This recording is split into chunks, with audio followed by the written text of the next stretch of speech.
현금함에 있는 용지에 방의 이름들을 적어주시면 우리 채택된 분에게 도서상품권을 선물로 드립니다. 기억하셔서 좋은 방 이름들을 지어주시면 감사하겠습니다. 오늘 2부 예배 후에 남전도회 원래회가 있습니다. 우리 남전도회 회원들은 모두 참석해 주시기를 바랍니다. 우리 새가족 등록과 우리 교인 동정 또 8월 일정은 우리 주보를 참조해 주시기를 바랍니다. 우리 성경 말씀 함께 봉독합니다. 오늘 말씀은 느헤미야서 2장 1절에서 10절의 말씀입니다. 이제 느헤미야가 기도로 준비했던 일들을 통해서 페르시아의 왕이었던 아닥삭스다 왕을 만나게 되는 이야기가 오늘 느헤미야 2장 1절에서 10절 말씀에 등장하게 됩니다. 어떤 만남의 대화가 오고 가는지 말씀을 통해서 함께 읽어보게 되기를 바랍니다. 우리 느헤미야서 2장 1절에서 10절의 말씀입니다. 우리 구약성경 727페이지입니다. 아닥사스다 왕 제20년 니산월에 왕 앞에 포도주가 있기로 내가 그 포도주를 왕에게 드렸는데 이전에는 내가 왕 앞에서 수심이 없었더니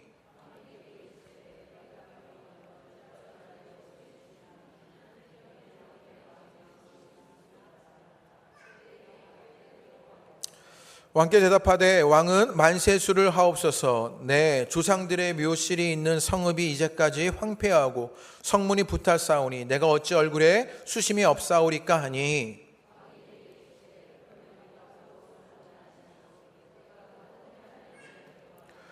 왕에게 아뢰되 왕이 만일 좋게 여기시고 종이 왕의 목전에서 은혜를 얻었사오면 나를 유다 땅 나의 조상들의 묘실이 있는 성읍에 보내어 그 성을 건축하게 하옵소서 하였는데 왕이 내게 이르시되 내가 몇 날에 다녀온 길이며 어느 때까지에 돌아오겠느냐 하고 왕이 나를 보내기 좋게 여기시고 내가 기한을 정하고 제가 했습니다. 내가 또 왕에게 아뢰되 왕이 만일 좋게 여기시거든 강 서쪽 총독들에게 내리시는 조서를 내게 주사 그들이 나를 용납하여 유다에 들어갈까지 통과하게 하시고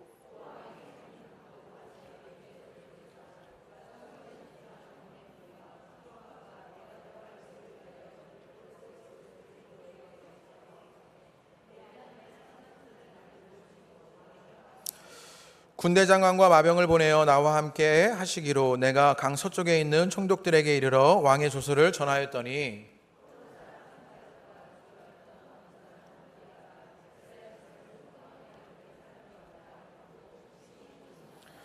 아멘 할렐루야.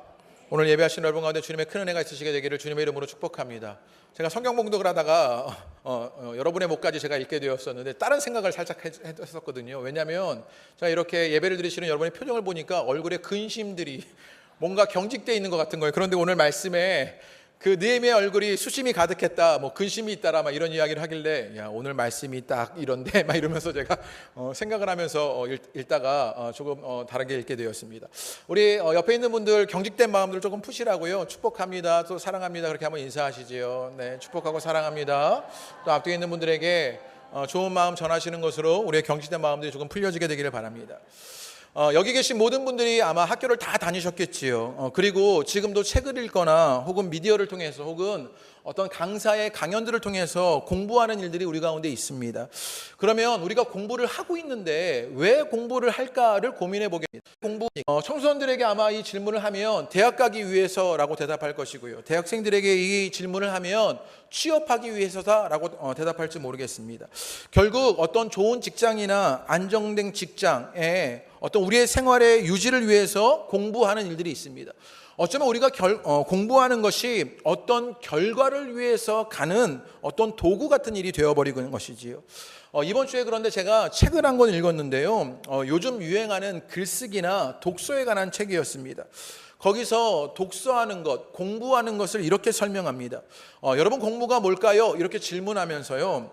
공부라는 것은 인간과 사회와 생명과 우주를 이해함으로써 삶의 의미를 찾는 작업이다 이렇게 설명합니다. 이 말이 참으로 마음에 와닿습니다. 뭐라고 말하냐면 인간과 사회와 생명과 우주를 뭐 하는 것이냐면 이해하는 것이다. 그것으로 삶의 의미를 찾는 것이 공부라는 것이지요.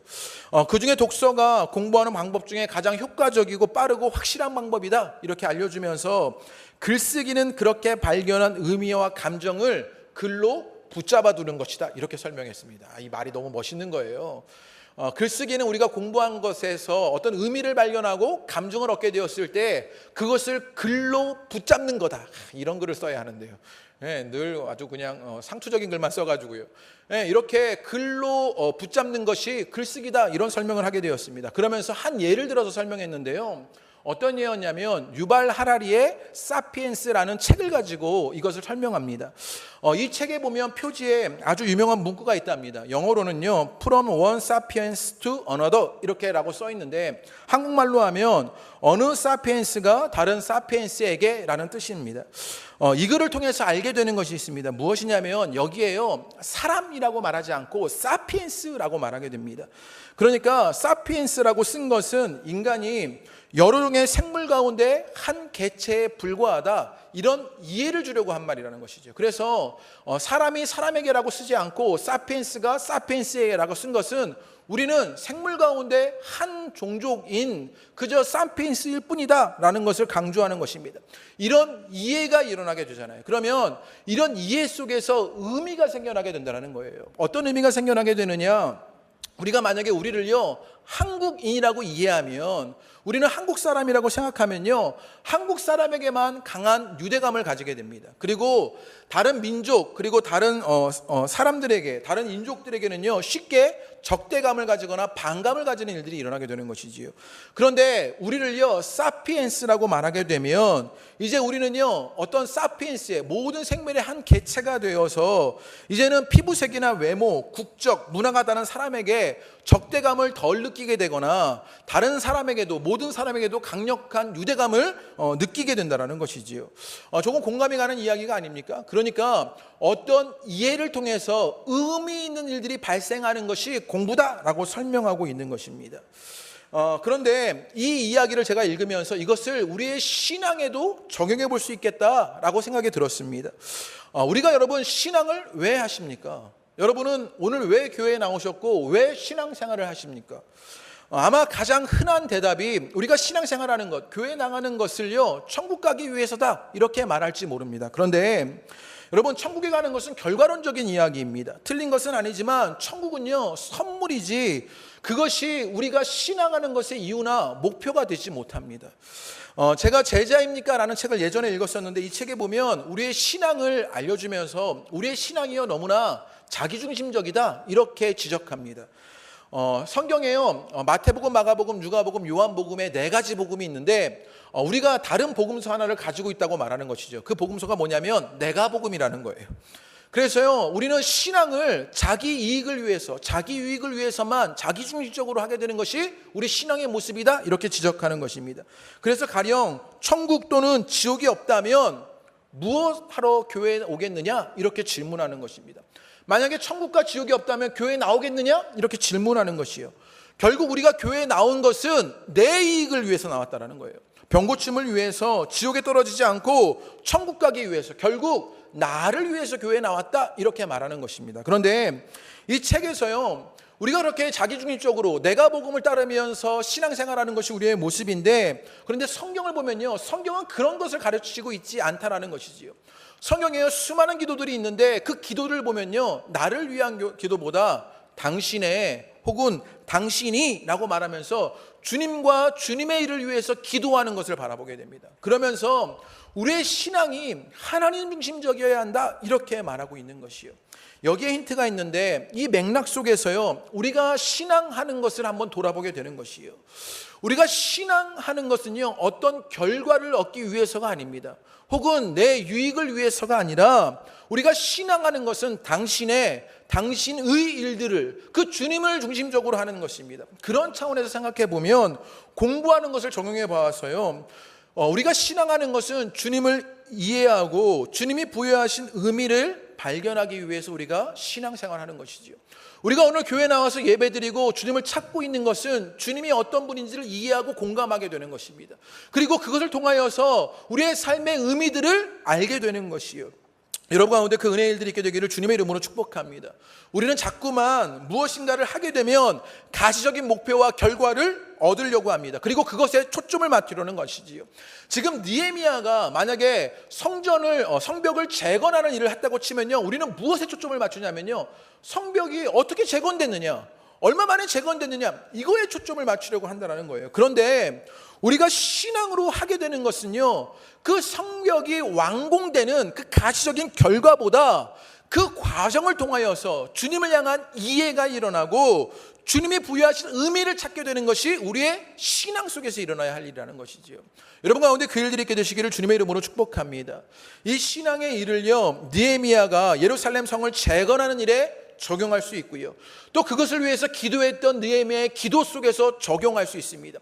우리는요, 기도가 그저 응답되는 결과를 중요하게 여기는데 그 기도의 과정을 통하여서요, 그 기도하는 것으로 하나님을 이해하게 되고 하나님이 우리에게 부여하신 의미를 발견하게 되는 것이요, 신앙하는 것에, 기도하는 것에 이유가 될 수 있다고요. 그래서요, 어떤 목사님이 이런 얘기를 했는데 아주 좋은 말입니다. 기도의 동기가 기도의 목적을 이루게 된다고요. 저는 이 말을 너무나 공감합니다. 우리가 기도하는 것으로 말미암아 그 기도의 목적, 하나님을 이해하고 그 의미를 깨닫게 되는 일들을 보게 되는 것이에요. 이제 여러분 삶에 허물어진 것을 다시 세우려는 것 가운데 우리가 서 있습니다. 그것이 가정이 될 수도 있고요, 우리의 삶이 될 수도 있고 신앙이 될 수도 있고 관계가 될 수도 있습니다. 혹은 직장과 일터일 수도 있습니다. 혹은 공동체일 수도 있습니다. 그러면 그걸 다시 재건하려고 하는 우리의 모습 속에서 이 신앙의 이해와 의미가 무엇인지를 발견하게 되기를 주님의 이름으로 축복합니다. 우리가 지난 1장의 말씀부터 이 느헤미야서를 조금 이해할 필요가 있습니다. 지금 이스라엘은요, 북이스라엘과 남유다로 갈리게 되었습니다. 그리고 북이스라엘은 아수르에 의해서 멸망당하고 남유다는 바벨론에 의해서 멸망당합니다. 그리고 이 남유다의 지도자들은 바벨론의 포로로 끌려가게 되는 일들이 있게 되죠. 그리고 이 고대 근동의 패권이 바벨론이라는 나라에서 페르시아라는 나라로 넘어가게 됩니다. 그러자 이 페르시아의 고레스 왕이 그 하나님의 마음에 감동되어서요, 하나님이 그 고레스 왕의 마음을 감동해서 이 남유다의 백성들, 바벨론의 포로로 끌려갔던 이 백성들을 어떻게 합니까? 이제 그들을 예루살렘으로 이제 포로에서 귀환시키는 일들이 일어나게 됩니다.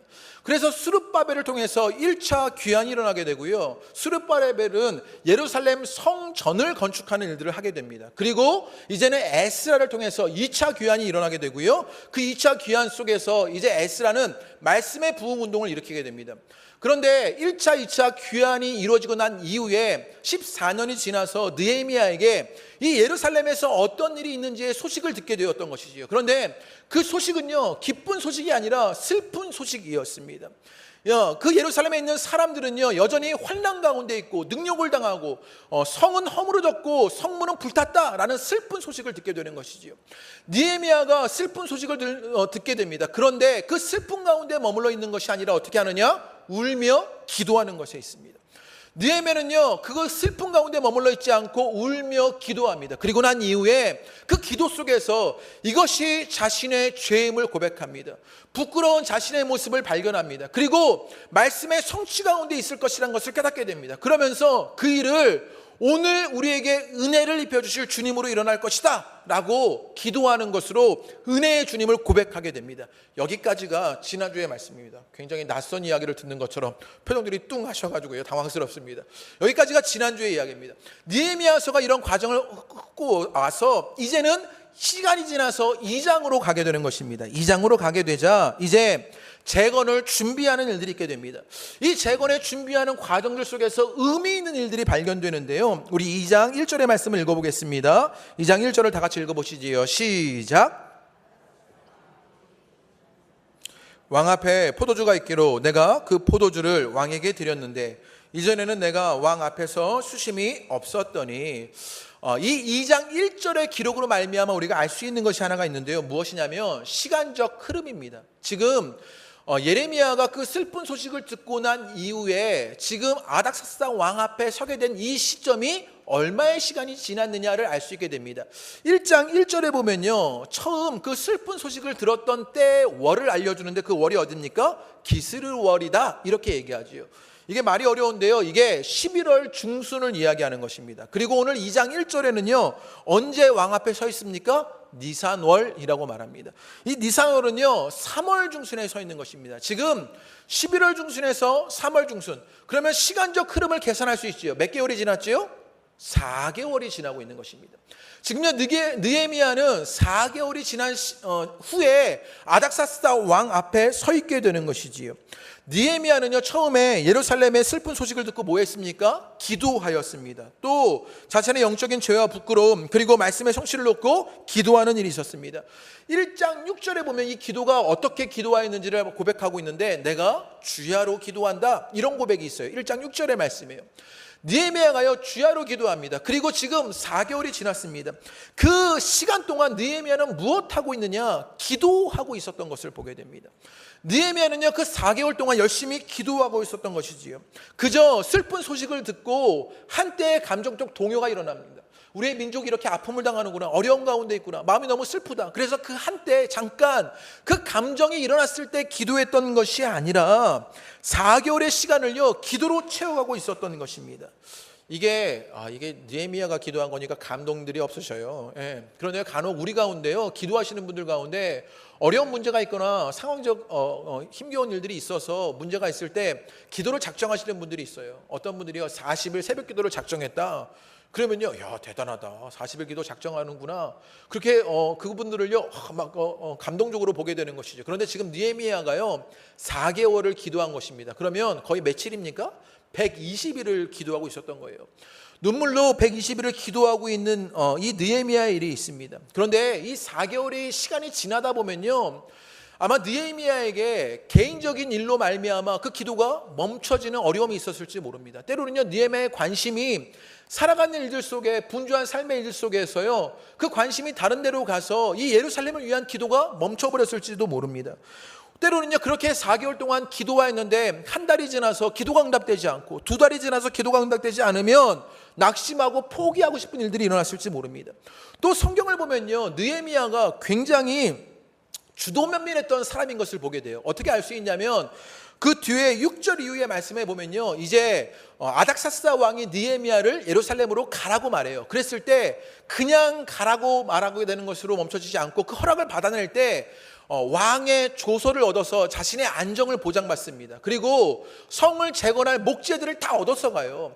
그러니까 이것까지 주도면밀하게 다 준비해서 왕의 허락을 받았던 것이 이 느헤미야였던 것이에요. 그러니까 느헤미야는요 굉장히 세심하게 주도면밀하게 준비하는 사람이었습니다. 그런 사람이 기도할 때요 그 일이 이루어지지 않는다면 어떻게 하겠습니까? 자기가 그 일들을 스스로 준비할 수 있도록 행동하거나 일하여 있을지도 모릅니다. 그런데 느헤미야는요 4개월 동안 기도하며 기다립니다.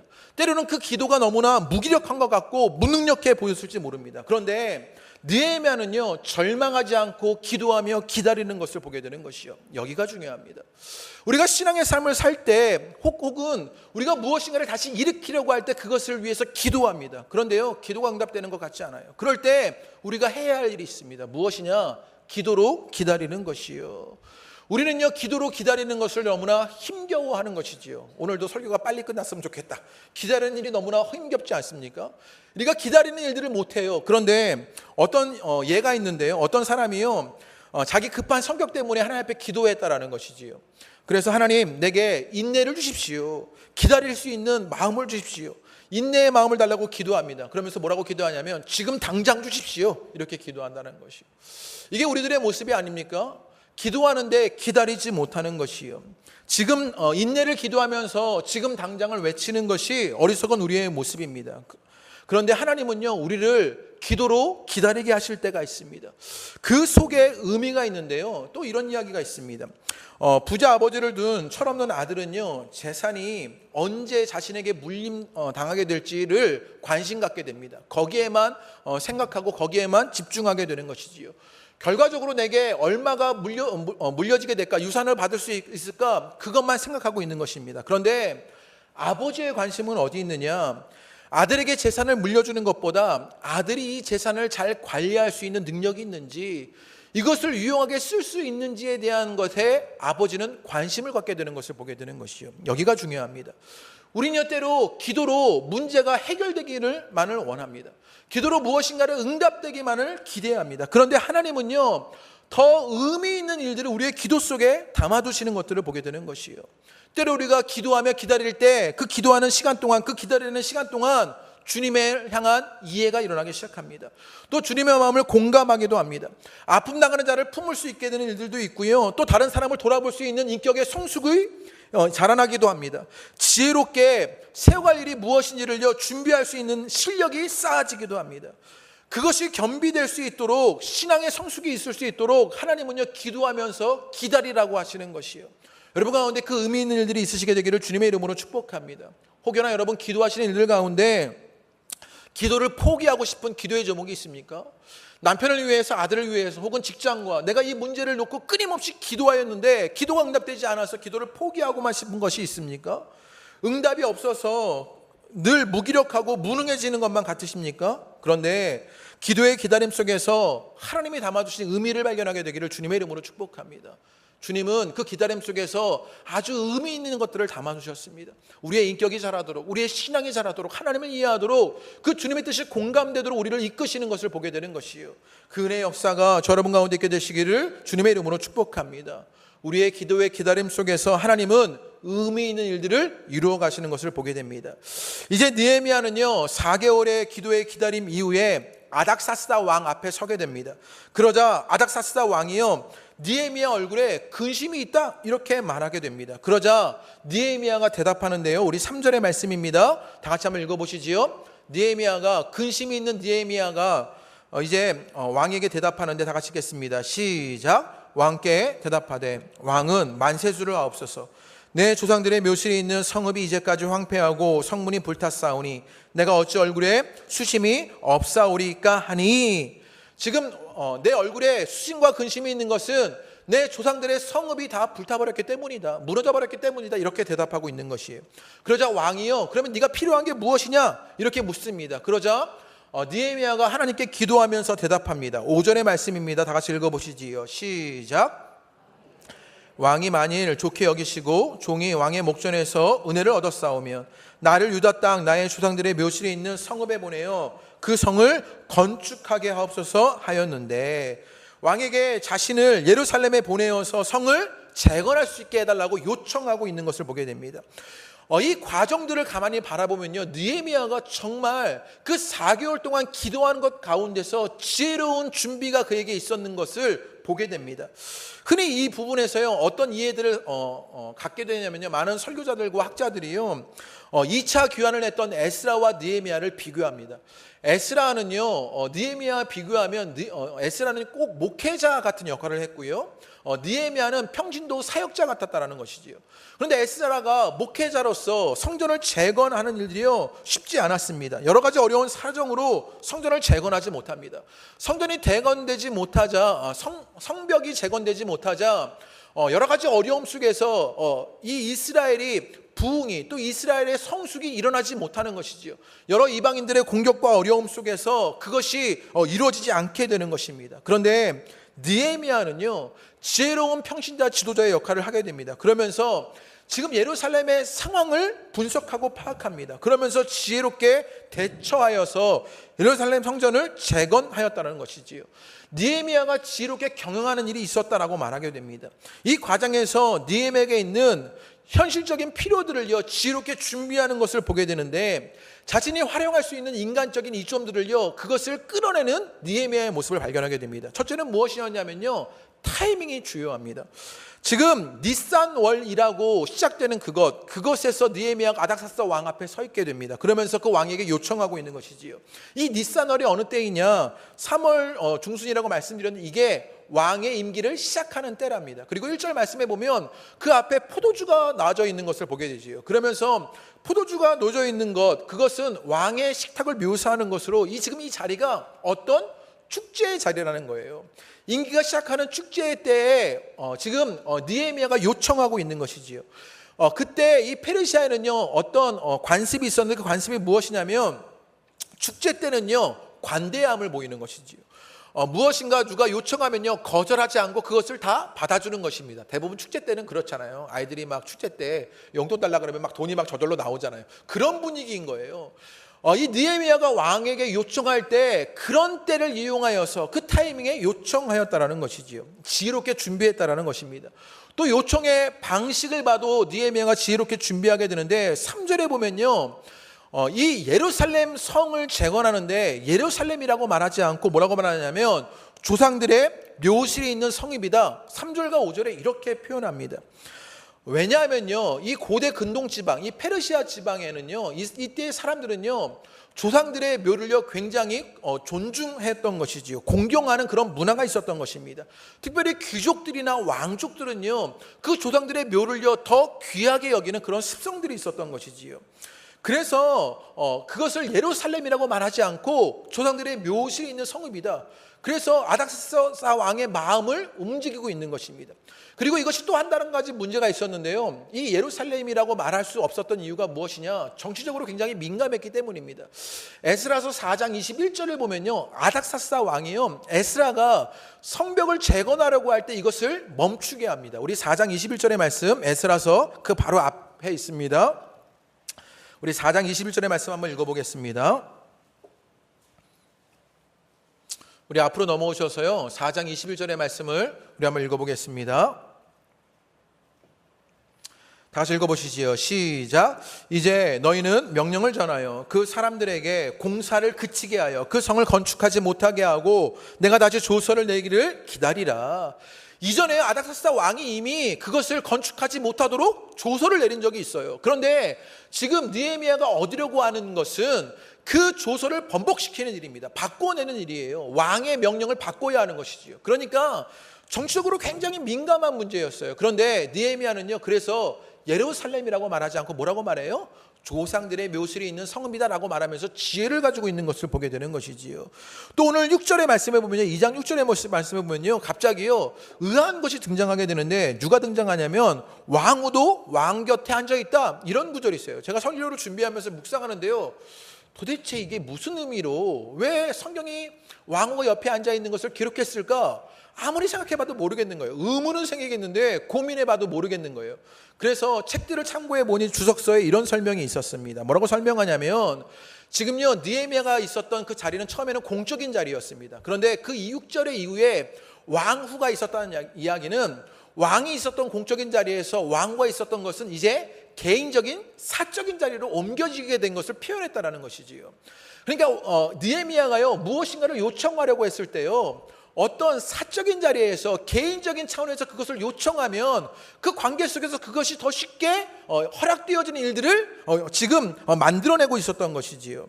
느헤미야는요 이를 밀어붙이지 않습니다. 사람의 마음들이 상하지 않도록 지혜롭게 자신의 기회를 사용하고 준비하고 있는 것을 보게 되는 것이에요. 여기가 중요합니다. 우리가 무엇인가를 하려고 할 때 이 지혜로운 준비가 있어야 하는 것이지요. 성경을 통해서 이 지혜를 얻는 여러분 되시기를 주님의 이름으로 축복합니다. 그리고 이후에 왕이요 예루살렘으로 가는 것을 허락하게 됩니다. 그럴 때 7절에 보니까요 왕의 조서를 받게 되는 것이지요. 그러면서 예루살렘까지 가는 긴 거리 동안 여러 가지 문제들이 생기게 됩니다. 공격하는 사람이 생길 수도 있죠. 그럴 때 안전을 보장받는 일이 생기게 됩니다. 그리고 또 8절의 말씀에 보면, 우리 8절을 한번 읽어보시죠. 또 무엇도 얻게 되느냐, 8절도 읽어봅니다. 시작. 그가 성전에 속한 영문의 문과 성곽과 내가 들어갈 집을 위하여 들보로 쓸 제목을 내게 주게 하옵소서 하매 내 하나님의 선한 손이 나를 도우심으로 왕이 허락하고, 지금요 성문을 세울 수 있고 자기 집을 지을 수 있는 목재까지 왕에게 얻어내는 것을 보게 되는 것이요. 정치적인 후원과 안전의 보장, 그리고 물질적인 후원을 구하고 그것을 얻어내는 것을 보게 되는 것이요. 만약에 4개월 전에요 느헤미야가 그 처음 예루살렘의 슬픈 소식을 듣게 되었을 때 느헤미야가 그것에 너무 슬퍼서 왕에게 막 달려갔던 것이죠. 그리고 왕에게 이런 것들을 요구했다면 느헤미야가 어떻게 됐겠습니까? 그 자리에서 죽임을 당했을지 모릅니다. 그의 생명조차 위험스러운 지경에 처했을지 모릅니다. 그런데 느헤미야가요 4개월이라는 시간 동안 지혜로운 준비를 합니다. 적당한 때를 찾고요, 적당한 말을 구하고요, 적당한 시기를 그리고 적당한 피로들을 준비하여서 재건을 위한 정확한 예측과 계획 속에서 자신이 할 일, 그리고 왕에게 얻어낼 것, 그리고 하나님이 하실 일, 또 백성들이 할 일을 구분하면서 지혜롭게 그것을 준비하게 되는 것을 보게 되는 것이요. 여러분에게 이 지혜로운 준비가 있게 되기를 주님의 이름으로 축복합니다. 때로 우리의 신앙생활하는 우리의 사람들 가운데요 극단적인 두 부류가 있는 것을 보게 돼요. 어떤 부류냐면요, 한 부류는요 어떤 문제들 앞에요 기도만 하는 거예요. 열심히 죽어라고 기도만 해요. 또 어떤 부류는요, 어떤 부류가 있냐면 열심히 인간적인 방법으로만 몰두하는 것이지요. 그 문제를 풀기 위해서 인간적인 방법은 몰두하게 되는 것이요. 그런데 오늘 말씀 보면 이 느헤미야가 재건을 위해서 준비하는 그 과정 속에서 어떤 일들이 있게 되느냐, 지혜롭게 기도하는 것뿐만 아니라 그것을 준비하고 예측하는 것을 보게 되는 것이요. 이 균형들이 여러분 가운데 있게 되기를 주님의 이름으로 축복합니다. 예전에 아는 분 가운데 어떤 분이요, 자신의 자녀가 약간 부족했던 거예요. 제가 이분을 보니까 이 자녀에게 조금 다른 교육을, 특별한 교육을 시키면요, 아이가 더 성숙할 수 있을 것만 같아요. 그런데 이분이요, 신앙이 뜨거워서 이 아이를 위해서 무엇만 하느냐? 기도만 하는 거예요. 그래서 이 아이가 조금 부족한데 일반 학교에 보내고 일반적인 교육을 계속 시키면서 아이가 계속 그 속에서 어려움을 당하면서 힘겨워하는 것을 발견하게 되었습니다. 그런데 여러분, 우리가 무엇해야 하느냐? 우리가 기도하지만 그 아이를 위해서요, 좋은 학교를 알아보기도 해야 하고요, 좋은 선생님을 만나게 하기도 해야 하고요. 그것이 우리의 일인 것을 보게 되는 것이요. 느헤미야를 통해서 기도로 나아갈 일과 우리가 책임져야 할 지혜로운 준비의 균형이 있어야 할 것을 보게 됩니다. 여러분 가운데 그 은혜로운 일들이 있게 되기를 주님의 이름으로 축복합니다. 11시 50분이 되었는데요, 제가 여기까지 굉장히 힘차게 달려왔습니다. 여기까지의 설교는요, 여러분 책 보면 다 볼 수 있는 그런 이야기들입니다. 기도로 기다려라. 그 기다림 속에서 하나님의 역사가 있을 것이다. 혹은 이런 지혜로운 준비들, 이런 인간적인 교양적인 일들도 우리 가운데 필요하다. 이런 이야기들은요, 다른 설교집이나 책들 속에서도 흔하게 발견할 수 있는 이야기들입니다. 그런데 제가 정말 하고 싶은 이야기는 이제부터입니다. 여지껏 설교를 들었는데 그 앞에 걸 하지 말고 본론만 얘기하지 막 이런 마음이 드는데요, 그 앞에 내용도 조금 중요하지만 뒤에 내용이 훨씬 더 중요하기 때문입니다. 느헤미야가요, 정말 하나님의 일들을 하면서 재건하게 되는 그 일들을 하면서요, 지금 그 앞에 있는 일들은 어떤 인간적이고 교양적인 가르침일 수밖에 없는데, 그 이후에 보면요, 하나님께서 정말 느헤미야에게 보여주고 알려주려고 하는 일들이 있습니다. 하나님께서는요, 그 재건의 과정을 통해서요, 그 속에서 의미 있는 일들을 여러분 담아두시는 것이지요. 그 말씀이요, 4절 말씀에 담겨져 있는데요, 우리 4절 말씀 한번 읽어보겠습니다. 4절을 다 같이 읽어보시지요. 시작. 그러면 내가 무엇을 원하느냐 하시기로 내가 곧 하늘의 하나님께 묵도하고 라고 이야기합니다. 왕이요, 느헤미야에게 묻습니다. 그럴 때 무엇 하냐면, 느헤미야가 뭐라고 고백하느냐, 그때요 하늘의 하나님께 묵도하고 라고 이야기합니다. 우리는요, 이런 말씀을 읽으면요, 무엇을 관심을 갖고 보게 되느냐면요, 묵도하다. 느헤미야가 기도했던 그 기도의 행위에 관심을 갖게 돼요. 그래서 나도 기도하면 되겠구나 라고 여겨요. 그런데 제가 보기에는요, 훨씬 더 중요한 이야기가 바로 그 앞에 있습니다. 무엇이냐면 하늘의 하나님께 라고 이야기하는 것입니다. 여기가 중요해요. 느헤미야는요, 지금 무엇을 향하고 있느냐를, 느헤미야가 무엇을 바라보고 있느냐를 우리에게 알려주고 있는 것이에요. 느헤미야는 무엇을 바라보고 있어요? 하늘의 하나님을 바라보고 있습니다. 하늘의 하나님께 향하고 있는 것이지요. 여러분, 느헤미야의 상황 속에서 이것을 이해해 봐야 하는데요, 느헤미야의 상황 속에서 현실적으로 이 문제를 풀어갈 수 있는 힘이 있는 사람이 있습니다. 그게 누굽니까? 아닥사스다 왕이에요. 지금 이 상황 속에서요, 이 모든 것을 해결할 수 있고 이 모든 것을 풀어갈 수 있는 키맨은 누구냐면 아닥사스다 왕입니다. 이 왕의 한마디면요, 느헤미야가 죽을 수도 있어요. 이 왕의 한마디 하면 예루살렘 재건을요 다 할 수 있어요. 모든 필요를 채울 수도 있어요. 모든 안정이 보장돼요. 정말 키맨은요 아닥사스다 왕이에요. 현실의 키맨은 아닥사스다 왕이었습니다. 그래서 느헤미야가 아닥사스다 왕 앞에 섰을 때요, 그의 얼굴에 근심 있는 것을 왕이 물을 때요, 자신의 처지를 얘기하면서 느헤미야가 뭐라고 이야기하느냐, 우리 2절 말씀을 한번 읽어보지요. 자신의 그 내면의 상황을 묘사하게 되는데, 우리 2절 말씀 읽어봅니다. 시작.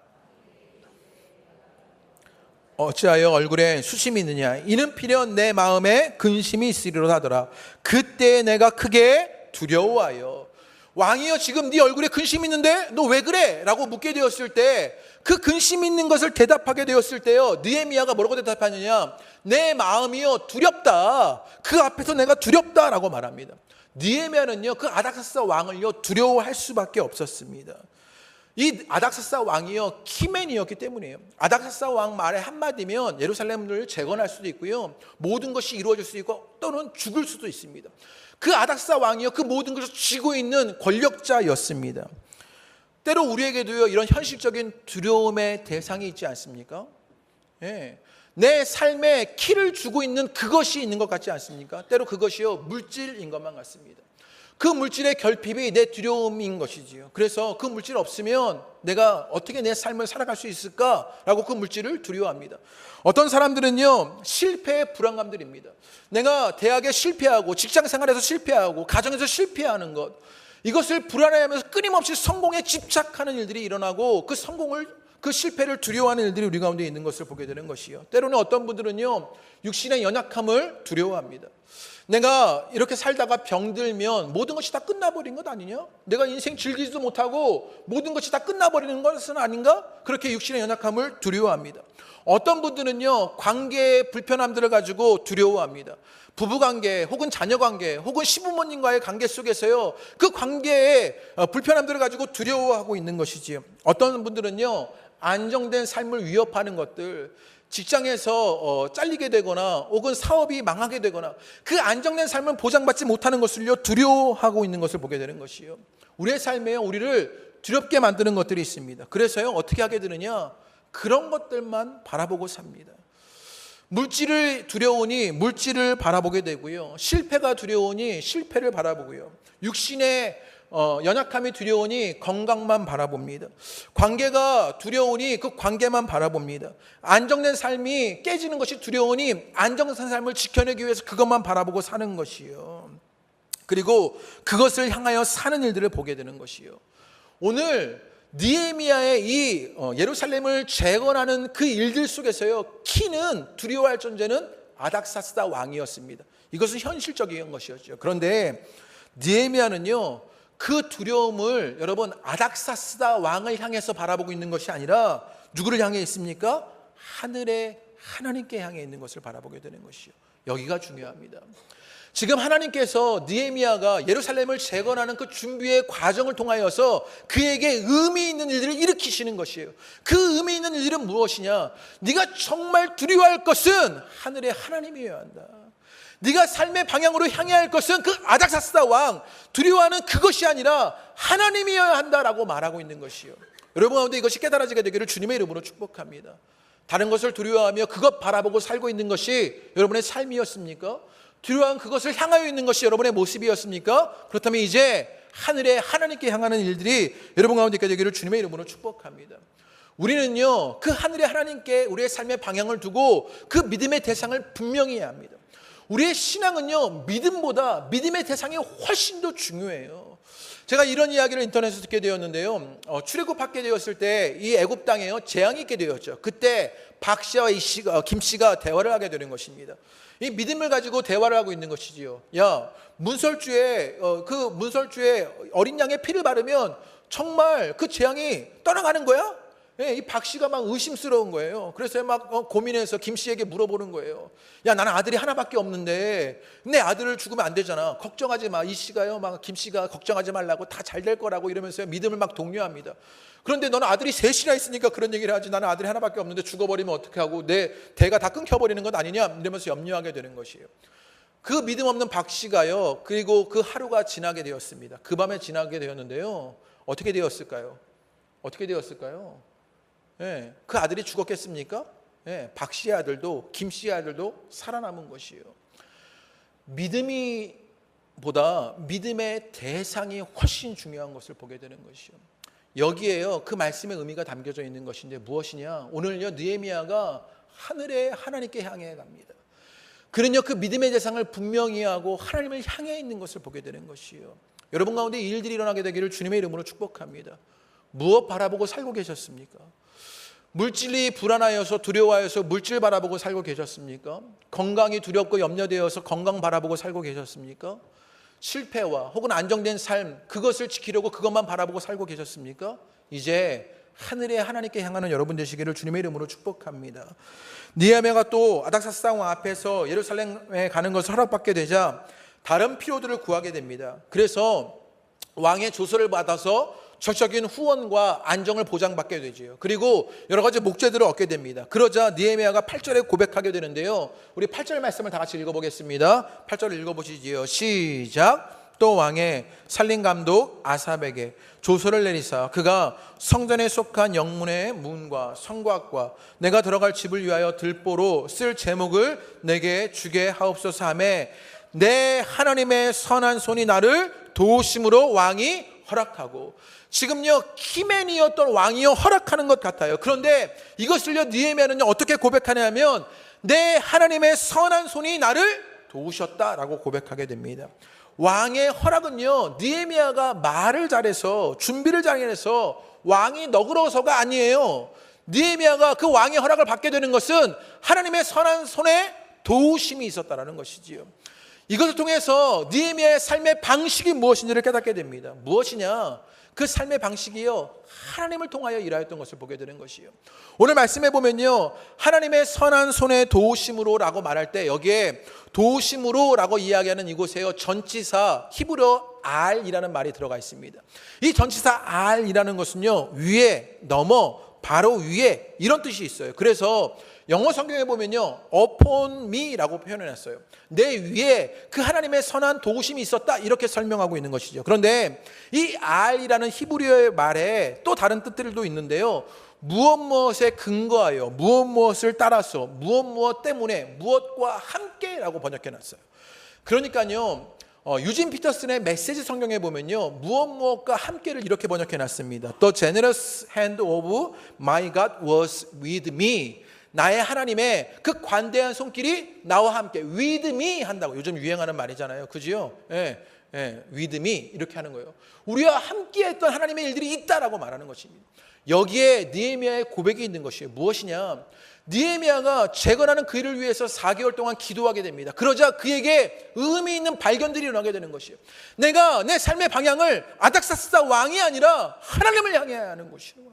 그래서 하늘의 하나님께 그 방향을 정합니다. 그리고 그 모든 것이 주님의 방식으로 나와 함께 하시고 하나님의 근거로, 하나님의 때문에 하나님으로 이루어지는 그 일들을 말하게 되는 것, 그 삶의 방식이 하나님으로 일어나게 되는 것을 보게 되는 것이에요.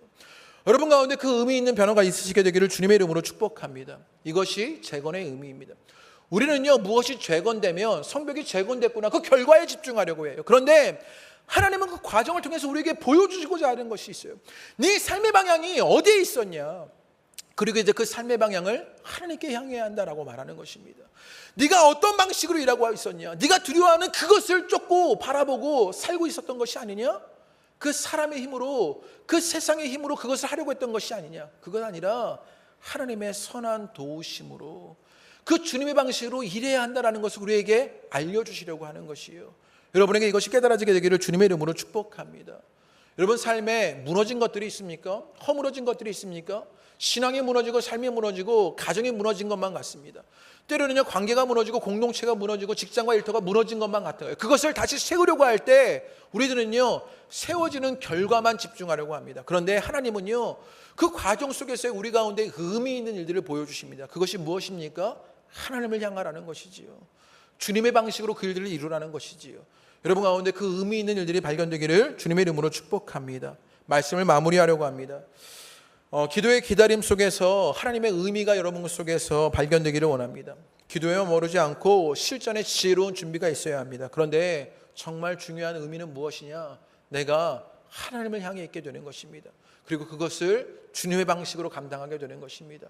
그 은혜의 역사가 오늘 예배하는 여러분 가운데 임하시게 되기를 주님의 이름으로 축복합니다. 우리 함께 찬양하시면서 기도하시지요. 우리의 시선, 이 가사를 기억하시면서 우리 함께 찬양하기를 원합니다.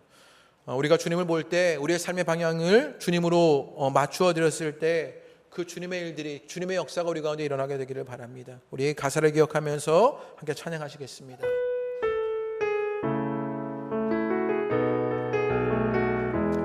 내게로부터 눈을 들어, 내게로부터 눈을 들어 주를 보기 시작할 때